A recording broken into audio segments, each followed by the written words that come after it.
오늘 이사야서 7장의 말씀을 우리가 함께 읽습니다. 이사야 7장이 유명한 것은 임마누엘이라고 하는 예언이 주어진 내용이 되기 때문에 그러합니다. 우리가 읽은 말씀 14절에 보면 그러므로 주께서 친히 징조를 너희에게 주실 것이라. 보라, 처녀가 잉태하여 아들을 낳을 것이요 그의 이름을 임마누엘이라 하리라. 그 임마누엘의 뜻은 하나님이 우리와 함께 계시다 라는 그런 뜻을 가진 말입니다. 사도 마태는 이 말씀을 인용해서 예수님이 이 땅에 탄생하신 일이 바로 700여 년 전 이사야가 예언했던 그 궁극적인 예언이 성취된 일이다, 이렇게 우리에게 소개를 해 주었습니다. 이러한 예언이 등장하게 된 배경은 당시의 역사적인 상황과 매우 긴밀하게 주어져 있다 하는 것을 오늘 이사야서 7장은 우리에게 보여주고 있어요. 역사적인 상황이 어떤 상황이었느냐 하면 오늘 우리가 읽은 본문 1절과 2절이 그 내용들을 간략하게 소개하는데, 아하스 왕이 다스리고 있던 때입니다. 이 아하스 왕은 주전 735년에서 715년 정도 이렇게 나라를 다스리게 되는데, 이 왕이 다스리고 있던 때 일어난 역사적 사건을 배경으로 하고 있습니다. 당시 아람 나라와 이스라엘 나라가 유다 나라와 함께 동맹을 해서 당시에 세력을 키워오고 있는 아수르 나라를 대적하자라는 이런 계획을 세워요. 그래서 유다에게도 동맹할 것을 요구하는데 아하스 왕이 이것을 거절하게 됩니다. 그래서 당시 아람 나라와 이스라엘 두 나라가 연합 세력을 형성해서 유다 나라를 침공하는 겁니다. 너희가 우리와 동맹하지 않으려고 한다? 좋다. 그러면 우리가 이 아람 나라와 연합해서 너희를 치겠다. 그래서 두 나라를 침공하게 돼요.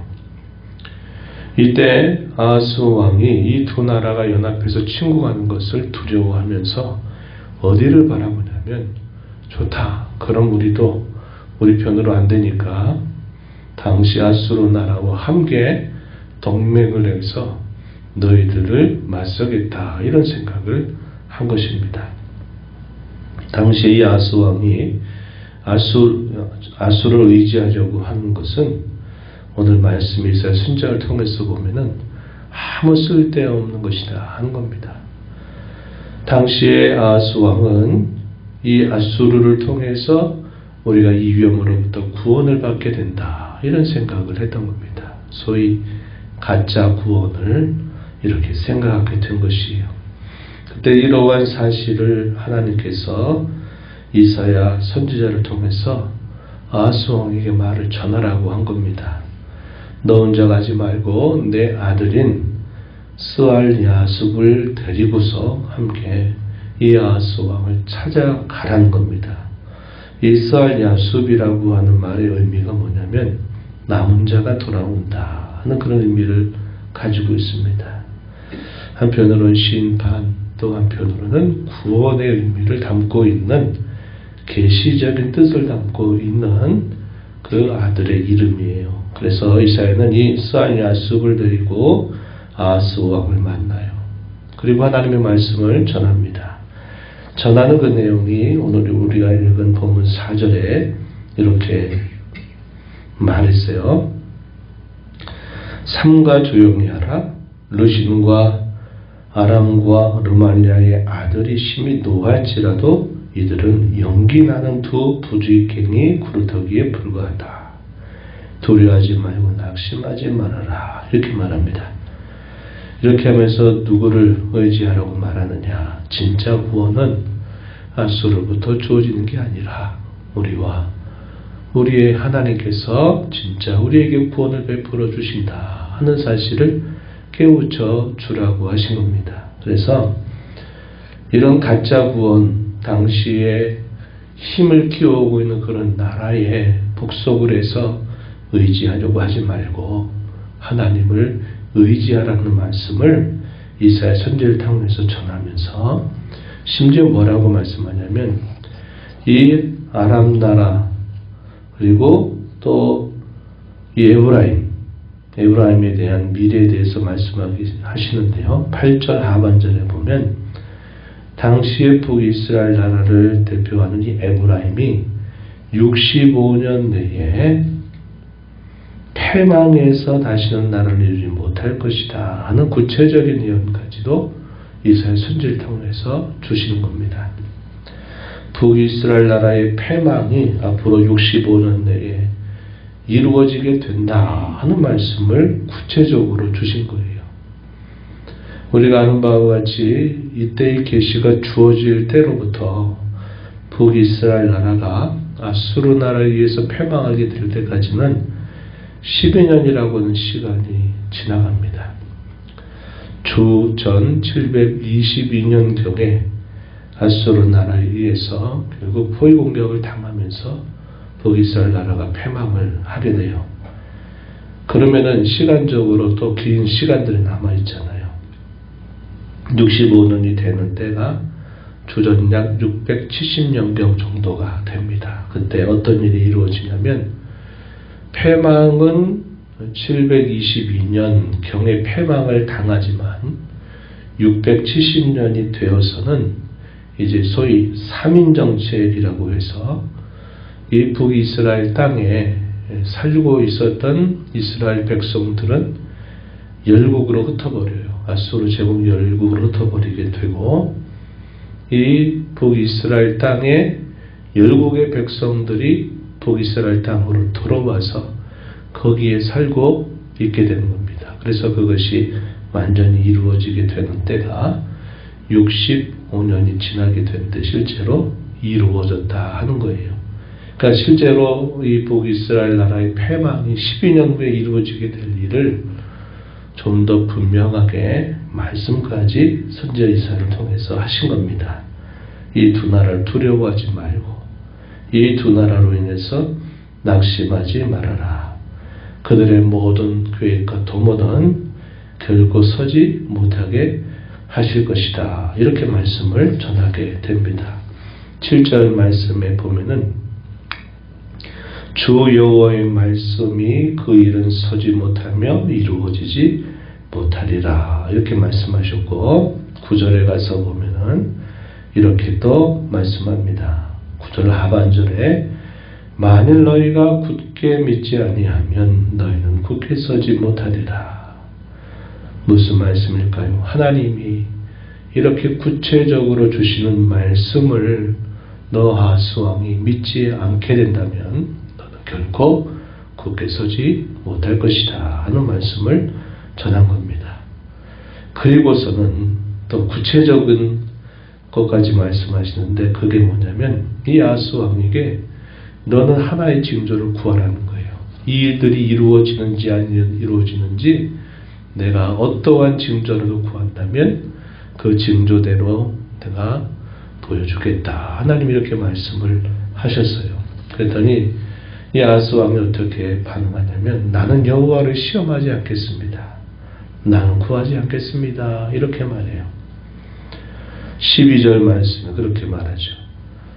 시험한다는 게 무슨 말일까요? 징조를 주면 되는 줄 믿고 징조가 되지 않으면 안 된 줄 알겠다. 이걸 뭐라고 말하냐면 하나님은 시험하는 것이라고 말한 겁니다. 겉으로 한 말로는 굉장히 신앙적인 말 같죠. 소위 경건의 모양을 갖췄어요. 내가 어떻게 여호와를 시험합니까?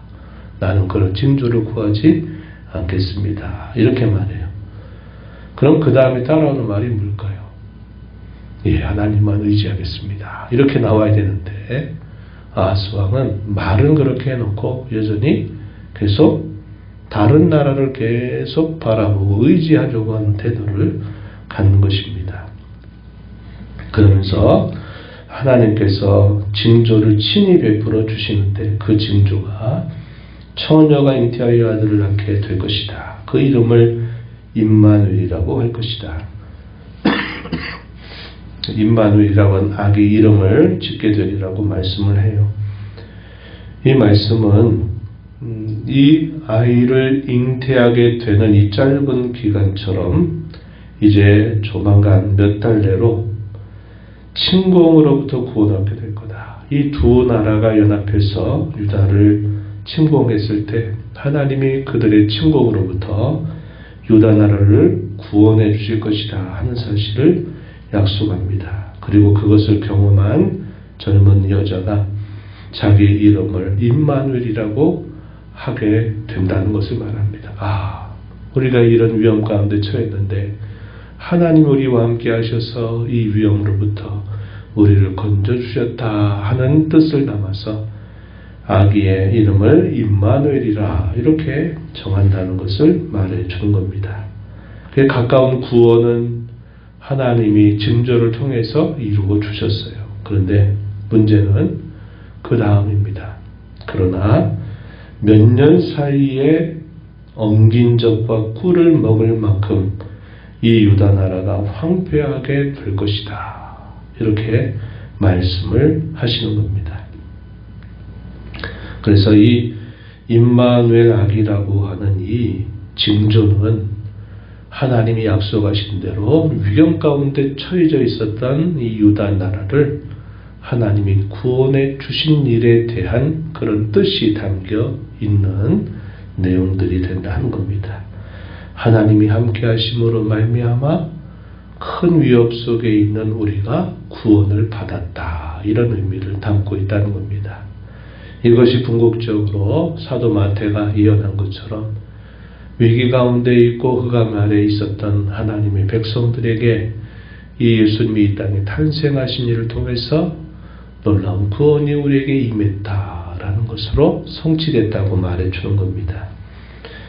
18절 이후로부터 마지막 절 내용에서는 이제 조금 더 멀리 이 아수르 나라에 의해서 유다 나라가 큰 어려움을 당하게 될 것에 대해서 이제 예고하는 말씀이 소개됩니다. 그래서 그날이라고 하는 표현이 18절, 20절, 21절, 23절 무려 4번씩이나 반복이 되는데 그날은 아수르 왕이 유다를 침공하는 날을 말하는 겁니다. 그래서 이 아수르의 침공으로 인해서 유다 나라가 매우 큰 위기를 당하게 될 것을 이제 경고하는 말씀이 나타난다는 거죠. 그래서 그들이 엉긴 젖과 꿀을 먹게 된다. 이 말은 풍족하게 먹을 것들을 얻지 못하게 된다 하는 것을 말합니다. 자신들의 생명을 가까스로 연명할 정도로 그들의 삶이 상당하게 어려움을 당하게 될 것이다 하는 것을 말씀하는 거죠. 이게 왜 그럴까요?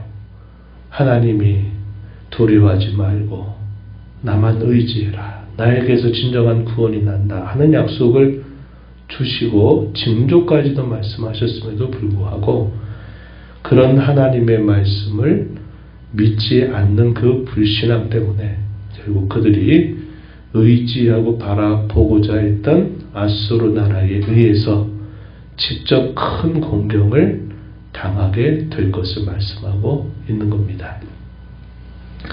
하나님의 백성들이 진정한 구원을 주시는 하나님을 의지하는 것 대신에 다른 눈에 보이는 것들을 의지하게 될 때 하나님은 결국 그것을 기뻐하지 않으십니다. 그리고 심지어는 그 의지하는 대상으로부터 오히려 큰 화를 만나게 하시기도 한다는 거예요. 그걸 통해서 뭘 보여줄까요? 너에게 도움이 되리라고 생각했던 이 모든 것들이 지나고 나서 보니까 도움이 아니라 도리어 화가 되었구나 하는 사실을 경험을 통해서 깨닫게 하시는 것이죠. 오늘 우리가 이 말씀을 보면서 하나님이 우리와 함께 하신다 하시는 이 약속, 하나님이 구원이 되신다고 하는 그 약속에 대하여 우리가 어떻게 생각하면서 살아야 되겠습니까? 하나님은 오늘도 저와 여러분의 삶에 임마누엘로 함께 하십니다. 함께 하실 때 우리가 살아가는 모든 삶의 현장, 크고 작은 일과 사건들이 일어나는 현장 속에서 우리는 어떻게 하나님 앞에 반응해야 될까요? 오늘 우리가 읽은 9절 말씀에 굳게 믿지 않으면 굳게 서지 못하리라 하는 이 말씀을 우리는 눈여겨봐야 되는 겁니다.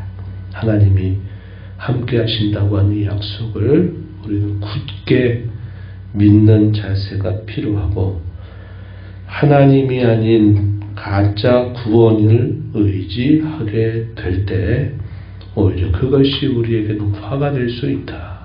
우리는 오직 하나님만을 의지하면서 하루하루를 믿고 의지하고 순종함으로 살아가는 것이, 우리와 함께 하신 하나님 앞에 우리가 반응하며 살아가는 삶이다. 이것을 오늘 말씀을 통해서 배웁니다. 이 말씀을 마음에 새기면서 남은 이 하루, 또 살아가는 이 하루 남은 삶을 그렇게 살아가게 되기를 진심으로 축원합니다. 하나님 아버지 감사합니다. 오늘도 이 새벽을 깨워 하나님 앞에 불러주시고, 오늘도 말씀하시는 하나님 앞에 저희들을 세우셔서 하나님이 저희에게 참된 구원이 되신다는 사실들을 다시 한번 발견하게 되고, 특별히 예수님 안에서 하나님이 언제나 저희와 함께 하신다고 하는 놀라운 약속을 받은 자들로 저희가 하루하루 살아가게 됨을 잊지 않게 하시고, 굳게 믿지 않으면 굳게 서지 못한다 하셨던 그 말씀처럼 오늘 저희가 살아가는 이 모든 삶 속에 하나님이 함께 하신다고 하는 이 분명한 사실을 믿고, 우리의 모든 구원은 오직 하나님에게서만 주어진다고 하는 사실을 굳게 의지하며 순종하며 살아가는 저희들의 삶이 되도록 인도하여 주시옵소서. 오늘도 남은 모든 장례 절차들이 주님의 은혜 가운데 잘 진행되게 해주시기를 바라고, 유족들 모두가 위로받고 또 주님으로 인하여 또 희망을 얻고 소망을 얻는 복된 절차들이 되게 하시기를 바랍니다. 오늘도 주 앞에 나와 기도하는 모든 심령들의 간구를 귀 기울여 주시고 응답해 주시기를 바라며 예수님 이름으로 기도하옵나이다. 아멘.